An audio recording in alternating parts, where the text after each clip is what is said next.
janvier 2018 et nous sommes réunis à l'occasion de la fête internationale de la 3e édition de la nuit de la lecture et pour célébrer la paix et la liberté. Donc c'est pourquoi nous sommes tous réunis ici. Et donc voici ici la chronologie des activités que nous allons mener ce soir. Donc la première tâche à accomplir vraiment reviendra au président du SEDEC qui va prononcer un discours ici. Et ensuite, en deuxième lieu, nous aurons un échange de débat sur la notion de la poésie. Donc nous allons partager ensemble qu'est-ce que chacun d'entre nous pense de la poésie, qu'est-ce que la poésie pour chacun d'entre nous. Donc nous allons échanger sur ça. En troisième lieu, et ce sera certainement,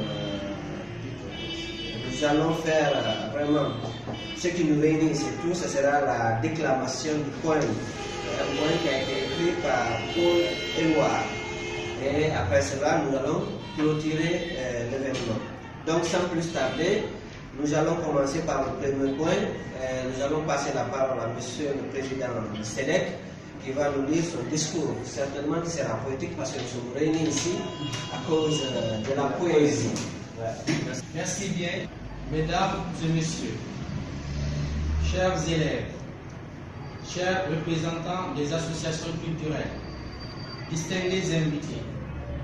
L'honneur du choix au nom des membres du Centre d'éducation pour le développement communautaire SEDEC de vous souhaiter la bienvenue à cet atelier dénommé Nuit de la lecture.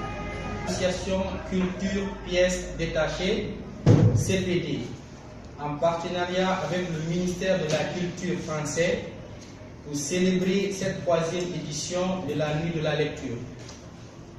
Qu'il me soit permis tout d'abord de vous saluer et de vous remercier pour avoir effectué ce déplacement et aussi à l'endroit des jeunes élèves pour leur disponibilité à contribuer à la réussite de cet atelier de lecture. Encouragement à l'association Culture Pièces Détachées, particulièrement à Annabelle Roussel, ambassadrice du SEDEC en France. Se mobilise pour faire vivre la lecture durant une nuit tous les mois de janvier. Aux actions menées par ses fondateurs en faveur des échanges culturels internationaux et de la vie culturelle locale. L'association souhaite mettre en place un projet participatif avec les écoles francophones volontaires de tous ceux qui ont à cœur que leurs enfants soient des lecteurs.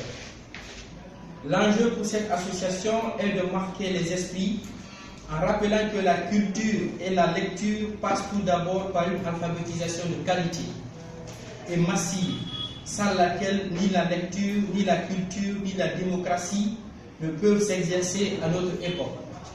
Intitulé La liberté de l'auteur Paul Éluard, pour la simple raison que la lecture est un espace de liberté, mais aussi de l'alphabétisation, est un enjeu de liberté.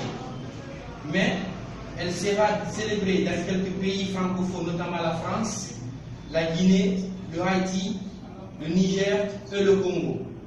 Mesdames et messieurs, distingués invités, le Centre d'éducation pour le développement communautaire étant le point focal de l'association Culture Pièces Détachées à République de Guinée, a réalisé en juin 2018 la première édition du prix Annabelle, qui est une initiative de promotion du livre dans les écoles défavorisées de l'espace francophone. Encourager les élèves à la lecture. Les éditions Prix Annabelle est un événement culturel et littéraire qui consiste à organiser les concours littéraires, d'écriture, des journées de lecture pour la lecture auprès des enfants, mais aussi vulgariser les ouvrages d'Annabelle Roussel dans l'espace francophone en vue de lui rendre hommage pour reconnaître sa bonne volonté, son dévouement, son courage d'une bibliothèque communautaire dans les milieux défavorisés en Guinée. La mise en place des réseaux de solidarité internationale et la recherche de financement pour des projets communautaires en Guinée, voire dans l'espace francophone. Vive la coopération culturelle Guinée-France, vive la liberté, la paix et la démocratie. Je vous remercie.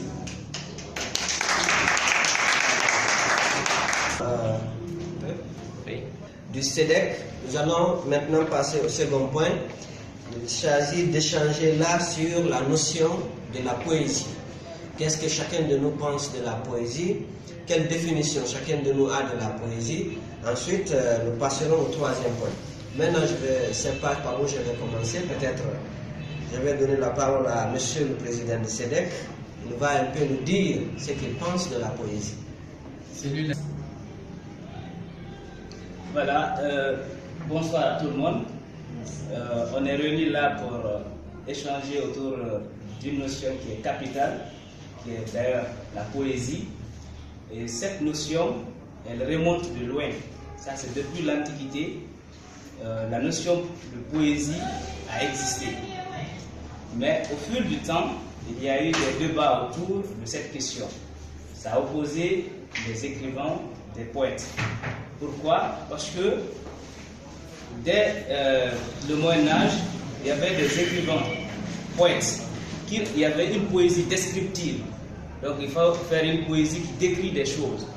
Et de façon évolutive, plus loin, on a la poésie, il faut la liberté. Donc à partir des romantistes, avec les Victor Hugo, on a assisté à une liberté dans la description ou dans la production poétique. Donc, il décrivait des sentiments, il parlait de leur amour, il faisait allusion à la nature, il parlait de beaucoup de choses dans la poésie en fait. Il faut attendre le XXe siècle réellement, assister à la naissance de la poésie moderne avec les Charles Baudelaire. Charles Baudelaire est indexé comme étant l'un des pionniers de la libéralisation de la poésie. Parce qu'avant, il faut savoir que la poésie n'écrivait pas la poésie qu'il le voulait. Mais la poésie était réglementée avec les alexandrins, des règles qui sont là avec la versification, les métriques et tout. Mais avec l'émergence de ces nouveaux mouvements littéraires, on a assisté à ce que l'on appelle maintenant les vers libres. Donc, ces vers libres, c'est dans cette conception que s'inscrit les Paul Éluard. Paul Éluard, il faut souligner que c'est un écrivain, poète, qui fait partie non seulement du mouvement dadaïste, un mouvement qui revendique une liberté, non seulement sur les conceptions de la société, c'est ce que nous demandons à être respectés là, et ils ont cure de cela, ils font ce qu'ils veulent, non seulement dans la composition des poèmes. Et le mouvement surréaliste, dont il fait aussi partie, qui a fait émerger beaucoup la poésie dans notre temps maintenant, est aussi un mouvement qui a permis de faire adhérer la poésie avant de faire un vers. Quand nous prenons dans le livre poétique de Paul Éluard, intitulé La terre est comme une orange bleue. Donc la terre est comme une orange bleue est une expression qui, dans un sens, tu peux réfléchir comment est-ce que tu peux te retrouver dans cette phrase. On te dit la terre est comme une orange bleue. Une orange est-elle bleue? La terre, voyez. Donc c'est des formulations. Toi, tu peux aller dans ton esprit fouiller pour trouver un sens, mais là, tu ne te retrouves pas forcément. C'est à lui de donner un sens à ce qu'il est en train de te dire. Parce que la poésie, pour eux, c'est la totale liberté, c'est la conviction de l'âme. Il dira aussi plus loin, ce même Paul Éluard, qu'il ne faut pas de tout pour faire un monde. Il faut juste le bonheur, rien d'autre. Ok? Donc pour lui, quand on déclame ces poèmes, il faut sentir ce bonheur à nous qui nous laisse aller, faire vivre notre inconscient même et développer tout ce qui est en nous en tant qu'être. Voilà un peu ce que je pourrais dire en ce qui concerne la poésie. Donc si on est réunis ici pour réclamer un texte de Paul Éluard, surtout intitulé La liberté, il va de soi qu'on soit aussi libre que cela dans la déclamation de ce poème. Donc ce qui va faire que, je pense qu'on a déjà programmé comment ça va se passer et on va faire de la... Merci. Nous allons toujours continuer nos activités. En ce qui concerne ce poème, ce beau poème de Paul Éluard, nous allons un peu rentrer dedans pour discuter un peu avec M. Thierry Souleymane Ba de cette poésie qui fait la liberté. Donc, Je vais lire quelques vers de ce beau poème. Ensuite, M. Thiam Souleymane va vraiment essayer de détailler sa perception des choses dans ces vers. Quand je prends par exemple ces quelques vers de M. Thiam Souleymane sur mes cahiers d'écolier, sur mon pupitre et les arbres, sur le sable, sur la neige, j'écris ton nom. Que veut-il dire par là? Bon, ça va pas. Sur toutes les pages lues, sur toutes les pages blanches, pierre sans papier ou cendre, j'écris ton nom. Sur les images dorées, sur les armes des guerriers, sur la couronne des rois, j'écris ton nom. Sur la jungle et le désert, sur les nids, sur les genêts, sur l'écho de mon enfance, j'écris ton nom. Est-ce une manière de dire que la liberté se trouve partout? Merci. C'est d'entendre cette déclamation. Je sens quelque chose traverser tout mon corps.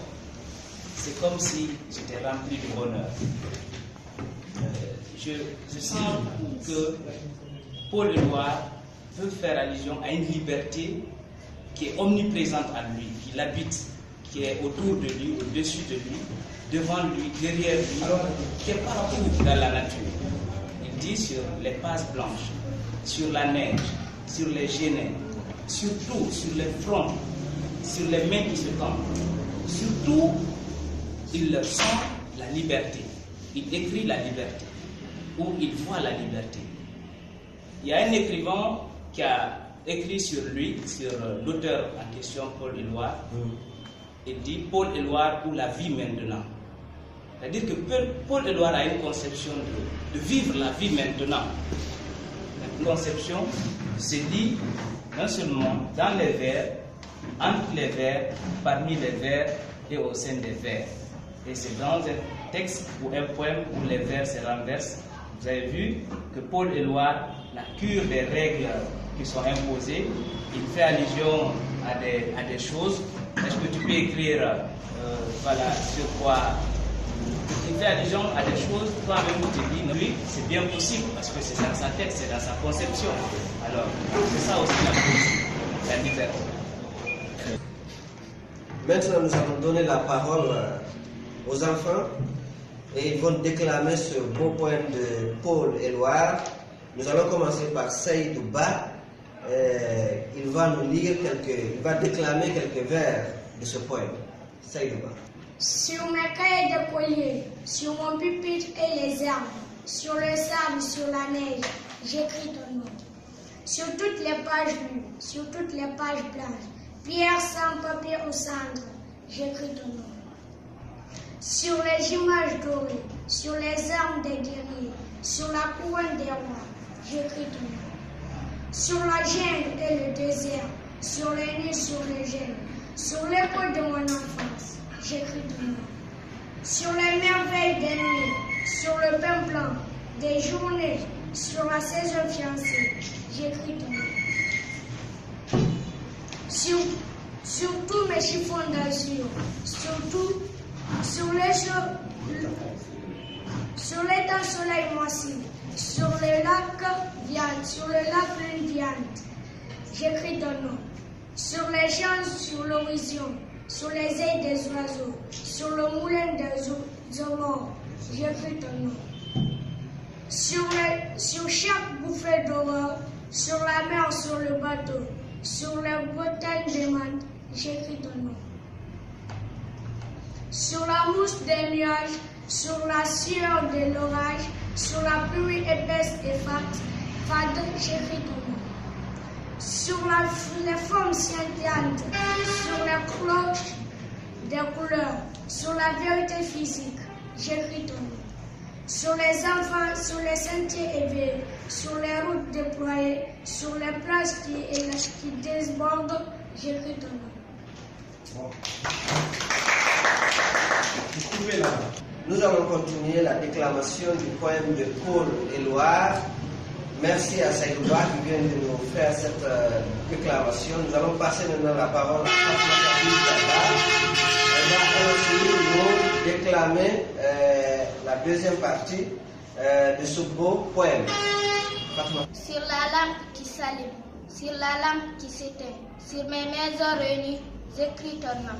Sur le fruit coupé en deux du miroir de ma chambre, sur mon lit coquille vide, j'écris ton nom. Sur mon sien gourmand et tendre, sur ses oreilles dressées, sur sa patte maladroite, j'écris ton nom.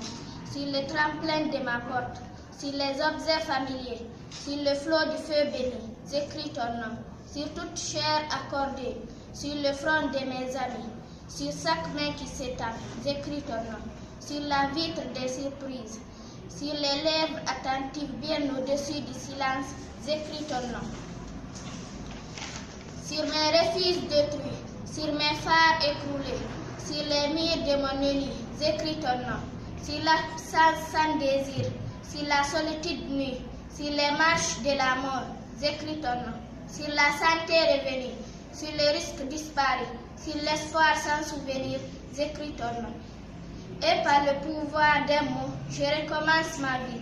Je suis né pour te connaître, pour te nommer. Liberté. On va lire un peu.